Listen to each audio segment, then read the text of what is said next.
इतिहास लिखा है इसमें, कुछ खास छिपा है इसमें। इतिहास लिखा है इसमें, कुछ खास छिपा है इसमें। मर्यादा है, कोई वादा है, विश्वास रखा है इसमें। सात फेरों से मिला ये तो उपहार है, मेरा श्रृंगार है, मेरा श्रृंगार है, मेरा श्रृंगार है, मेरा श्रृंगार है। मंगलसूत्र, मंगलसूत्र, मंगलसूत्र, मंगलसूत्र, मंगलसूत्र, मंगलसूत्र,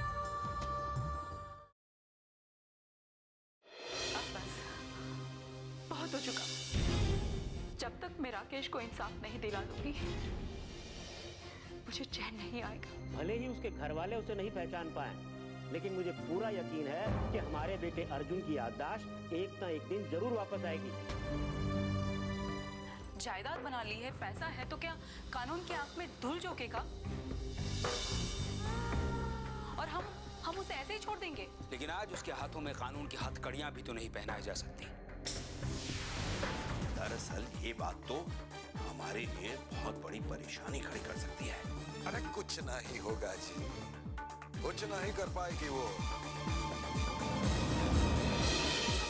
उसके कुछ करने से पहले ही उसका ट्रांसफर एक ऐसे जिले में होगा जहां बैठकर अपने भूतपूर्व पति की याद में बस आंसू बहाती रहेगी। यूं तो हमें आप पर पूरा भरोसा है। बस अब हमें सावधान रहने की जरूरत है। वो गुजरी हुई बात है जी, और हमारे साथ जो बात हो गई वो हो गई। लेकिन ये गुजरी हुई बात किसी और के साथ नहीं होनी चाहिए, समझ गए ना? मैं समझ गया गुलशन भाई। और बताइए जमाल भैया, आपकी वो दूसरी बेगम कैसी है? अच्छी है, बहुत अच्छी है। भैया आप भी कमाल हो यार, हमसे तो एक नहीं संभलती और आप दो दो लेके बैठे हो। कमाल हो आप जमाल भैया। गुलशन भाई, जिंदगी जिंदा दिली का नाम है, और वैसे भी हमें तो सहारा देने में तसल्ली होती है। हमारी दूसरी बेगम इस वक्त भोपाल में है, कल आ रही हैं। अच्छा बाहर गई हैं, तभी मैं कहूं कि इतने मायूस क्यों नजर आ रहे हैं सरकार। गुलशन भाई फोन रखता हूँ, खुदा हाफिज। अच्छा अच्छा अच्छा, खुदा हाफिज, जय हिंद।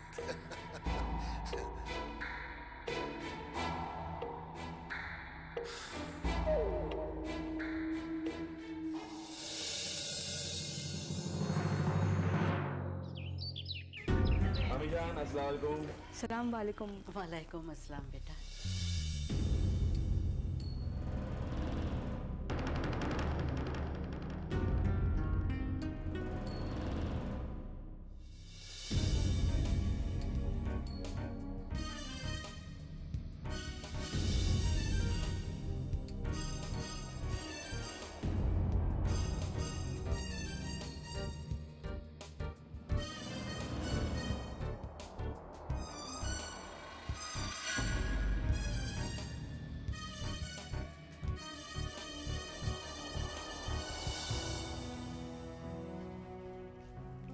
जमाल बेटा, मुझे तुम्हारे घर का माहौल कतई पसंद नहीं।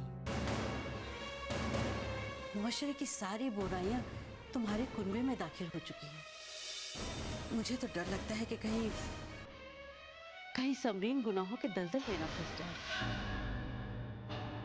गोया आप ये चाहती हैं कि इस आलीशान मकान को समरीन के लिए कफस बना दें, जो हर इंसान के लिए जरूरी है, उससे भी महरूम है। तालीम आदमी को इंसान बनाती है, मुआशरे को संवारती है, घरों को खुशगवार बनाती है।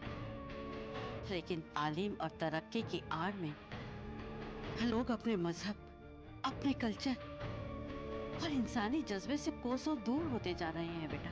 अम्मी जान, ये जमाने का तकाजा है कि बड़ों को छोटों पर ज्यादा सख्ती व पाबंदी नहीं लगानी चाहिए, वरना बच्चे बागी बन जाते हैं। हाँ, लेकिन कभी कभी जरूरत से ज्यादा दी हुई आजादी भी बच्चों में बागियाना अंदाज पैदा कर देती है। मैं ये नहीं कहती कि घर की बहू बेटी को हिजाब और नकाब का इस्तेमाल पाबंदी के साथ करना चाहिए, लेकिन इतना जरूर कहूंगी बेटा कि घर की बहू बेटी को ऐसे लिबास पहनना चाहिए कि किसी भी बुरी नजर से वो अपनी हिफाजत कर सके। अब तुम अपनी बीवी शिरीन को ही ले लो, उसे देखकर भला कोई कह सकेगा कि वो एक मुहज्जब घराने की बहू। आजकल महज्जब लोगों को रवायती और वकियानोशी समझा जा रहा है। हाँ, वो इसलिए क्योंकि यूरोप और अमेरिका की सारी गंदगी हमारे मुल्क में आ चुकी है। अरे वो लोग अपने आप को मुहज्जब और एशिया के लोगों को जंगली समझते हैं, तो जबकि जंगली वो खुद हैं। अम्मी जान, आप क्यों खुद को जला रही हैं? आप यहाँ चंद दिनों के लिए मेहमान बनकर आई हैं। फिर मुलाकात हो ना हो। अम्मी जान, ऐसा ना कहिए, ये आप ही का घर है, जब तक यहाँ रहना आप रहिए ना। देखिए, आज के बाद आपके साथ यहाँ कोई बेहुदगी नहीं होगी, इस घर में आपको कोई दिल नहीं दुखाएगा। अम्मी जान प्लीज मान जाइए।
हेलो, नमस्ते माँ। नमस्ते बेटा, भगवान तुम्हें ढेर सारी खुशियाँ दे। आप कैसी हो माँ? मैं तो अच्छी हूँ बेटा। अब जब बेटी ससुराल जाने के बाद कई दिनों तक फोन ना करे तो वैसे तो माँ को तसल्ली हो जाती है कि चलो बेटी अपनी दुनिया में रम गई। लेकिन जब कोई असमंजस हो तो फिर अपने आप को संभालना बहुत मुश्किल होता है, इसलिए सोचा कि फोन कर लूँ तुम्हें। माँ, आप मुझे लेकर अपने दिल में कोई असमंजस मत रखिए, मैं खुश हूँ यहाँ पर। जानती थी, अच्छी तरह से जानती थी कि तुम्हारा यही जवाब होगा।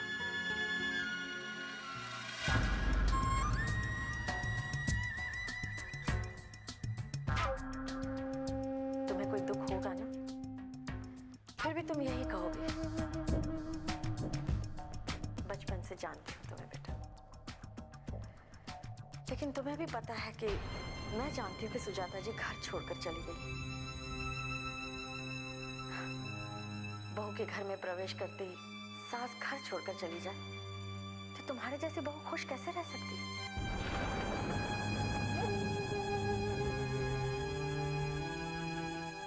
और तुम कह रही हो कि तुम खुश हो? बेटा मुझे ठीक ठीक बताओ कि तुम्हारे पति मानस और उसके पिता का बर्ताव तुम्हारे प्रति कैसा है? माँ, आप मेरा यकीन मानिए, मानस मुझे बहुत मानते हैं और पिताजी, वो तो मुझे बहुत प्यार करते हैं। मैं यहाँ खुश हूँ, आप मेरी फिक्र मत करिए। देखो बेटा, मैं तुम्हें यही कहना चाहती थी कि तुम कलेक्टर हो, पढ़ी लिखी समझदार हो, लेकिन कभी भी अपने संस्कार मत भूलना।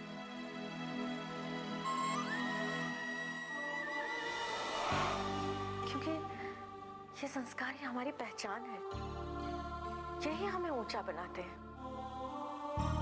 मैं समझती हूँ माँ, आपको मेरी तरफ से कोई शिकायत सुनने के लिए नहीं मिलेगी। आप मेरा यकीन कीजिए। जानती हूँ बेटा, मुझे पूरा भरोसा है तुम पर, लेकिन फिर भी तुम्हारी माँ हूं ना, तुम्हें समझाना मेरा फर्ज बनता है। देखो बेटे, कोई भी लड़की जब शादी करके ससुराल जाती है ना, तो ससुराल के हर सदस्य का मन जीत लेना उसकी जिम्मेदारी बन जाती है। और किसी का भी मन जीतने के लिए अच्छे संस्कार, अच्छे आचरण की जरूरत होती है। और जब ये अच्छे संस्कार नजर नहीं आते ना, तो लोग बेटी को नहीं बल्कि उसके माँ बाप को ताने देते हैं। कहते हैं कि माँ बाप ने ही कोई संस्कार नहीं दिए। माँ मुझे अपनी मर्यादा और संस्कार उनके बारे में पता है। मैंने आपको कहा ना, आप मेरे बारे में फिक्र मत कीजिए। बेटा, ये सब बातें मैं तुम्हें विदाई से पहले समझाना चाहती थी। देखो बेटा, हर घर एक जैसा नहीं होता, घर का हर सदस्य एक जैसा नहीं होता। तुम समझ रही हो ना मैं तुम्हें क्या कहना चाहती हूँ? बेटा, हर सास नीलिमा जी जैसी नहीं होती।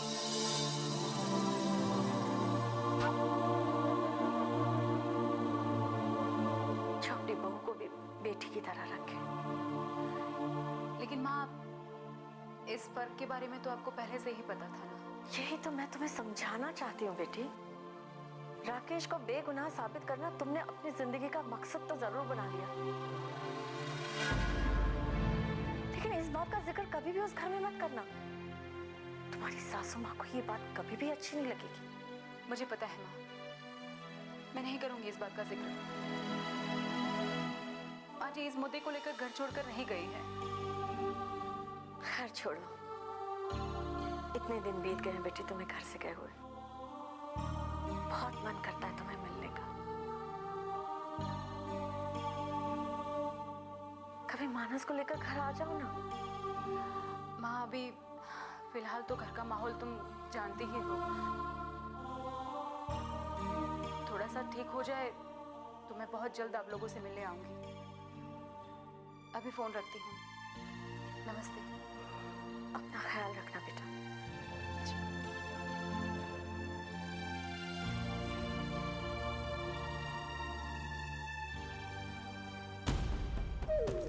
स्नेहा, तुम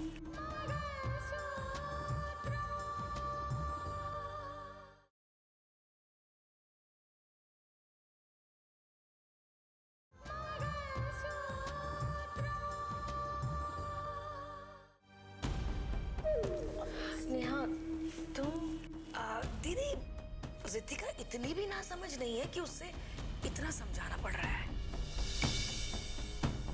अगर आप लोगों को इन बातों का इतना ही डर था तो आपने रितिका का रिश्ता किया क्यों?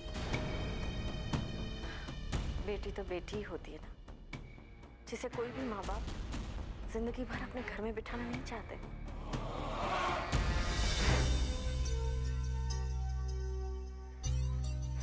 रितिका की शादी भी तो करनी ही थी। आपको इतना परेशान होने की जरूरत नहीं है। रितिका को सब पता है। वो एक कलेक्टर है, पूरा जिला संभाल रही है, और फिर ये तो सिर्फ एक घर है। मानती हूँ, वो कलेक्टर है, बहुत समझदार है, लेकिन है तो बेटी ही ना मेरी।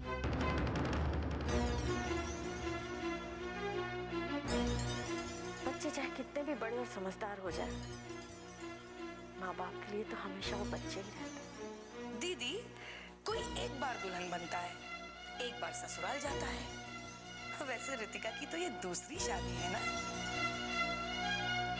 ससुराल वालों को संभालने का अनुभव उससे ज्यादा और किसे हो सकता है?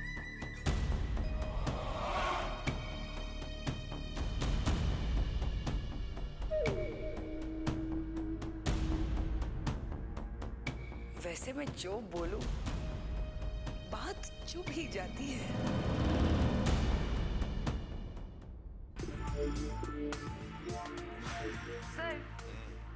आपने जो वो राकेश के नए चेहरे की तस्वीरों वाला काम दिया था, वो मैंने माधव को सौंप दिया। लेकिन प्रॉब्लम ये है कि अब तक उसके चेहरे की पट्टियां खुली नहीं हैं। अरे हमको पता है डाली, चूहे बिल्ली का खेल चल रहा है हमरे और रितिका के बीच। वो हमारी जड़ों को काटना चाहती है और हम उसकी जड़ों तक पहुंचना चाहते हैं। इससे पहले वो अपनी कोशिश में कामयाब हो, हमें उसकी जड़ें काटने में किसी। आजकल वो कुछ ज्यादा ही हाथ पैर फैलाने लगी। फैलाने दो, इस दिन उसके हाथ हमारी गर्दन तक पहुंचेंगे। कट चुके होंगे। लेकिन ये मत भूलिए सर, उसके पास पावर है। हाँ पता है पावर है, और तुम भी ये मत भूलो कि उससे ज्यादा पावर वाले लोग हमारा साथ हाथ मिलाते हैं, हाथ। पर हाँ, उसके खेल पर हमें नजर रखने की तो जरूरत है। सुना है आजकल वो जमालुद्दीन के बारे में बहुत पूछताछ कर रही है, इंक्वायरी करवा रही है। मुझे इसी बात का तो डर है सर, जमालुद्दीन से आपकी मुलाकात सुंदर ने कराई थी। आज भी जमालुद्दीन के साथ सुंदर की गहरी दोस्ती है, और अगर इस बात का पता रितिका को चल गया तो हो सकता है कि उसे सुंदर पर भी शक हो जाए। वैसे भी इस किस्म के ऑफिसर्स बाल की खाल उतारते हैं, दूर तक इंक्वायरी करते हैं।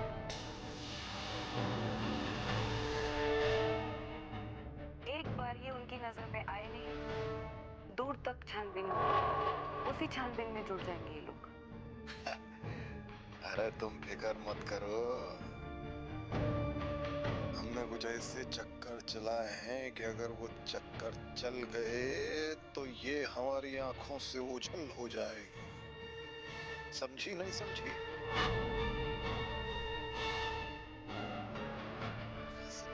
दूर दूर चली जाएगी, बहुत दूर। काहे ना डाली, नई नई पोस्टिंग है तो काम बहुत होशियारी से कर रही है, समझदारी से कर रही है। सर, आपने उसे बदनाम करने की कोशिश की, उसमें आप नाकामयाब रहे। फिर उसने संतोष पाटिल को अरेस्ट कराया, उसमें भी रितिका का कुछ नहीं बिगड़ा।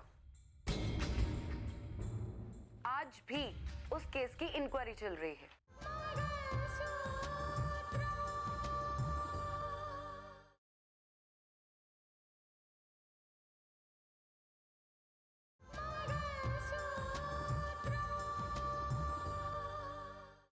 आज भी उस केस की इंक्वायरी चल रही है।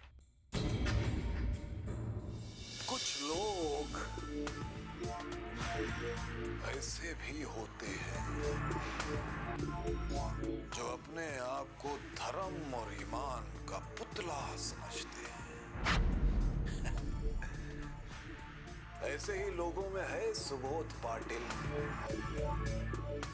रितिका ने उसके बेटे को अरेस्ट किया और उसने रितिका को माफ कर दिया। मूर्ख है।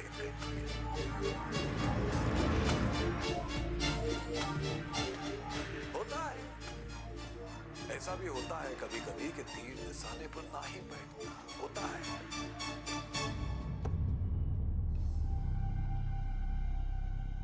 पर कभी कभी तीर निशाने पर बैठ भी जाता है। अब तुम देखती जाओ डाली कि हमरा तीर कब निशाने पर बैठता, कब।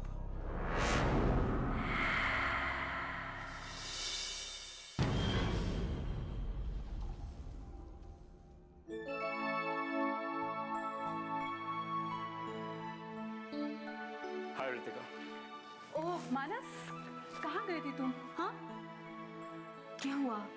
परेशान क्यों हो? एयरपोर्ट गया था मैं डैड को ड्रॉप करने। एयरपोर्ट? पापा अचानक ऐसे?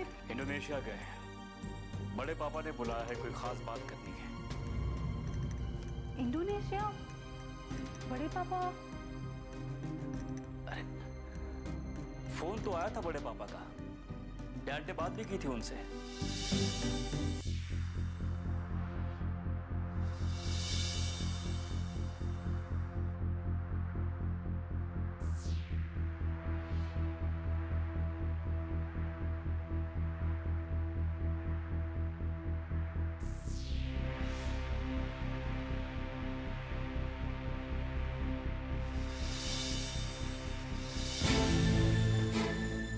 रितिका, क्या बात है? अरे हाँ, पापा ने बताया था कि वो इंडोनेशिया जाने वाले हैं, लेकिन मानस ये नहीं बताया कि वो क्यों जा रहे हैं। आई एम श्योर ऐसी कोई प्रॉब्लम है जो वो हमारे साथ डिस्कस नहीं कर सकते हैं। कोई ना कोई बात जरूर है रितिका। तुम ठीक कह रहे हो, जरूर कोई प्रॉब्लम होगी। अच्छा मानस, पापा ने बताया वो कब तक वापस आएंगे? कुछ कहा नहीं उन्होंने, लगता है वहां जाएंगे, बड़े पापा से डिस्कस करेंगे, उसके बाद ही कोई फैसला लेंगे। शाम तक इंतजार करना होगा, सब मालूम हो जाएगा।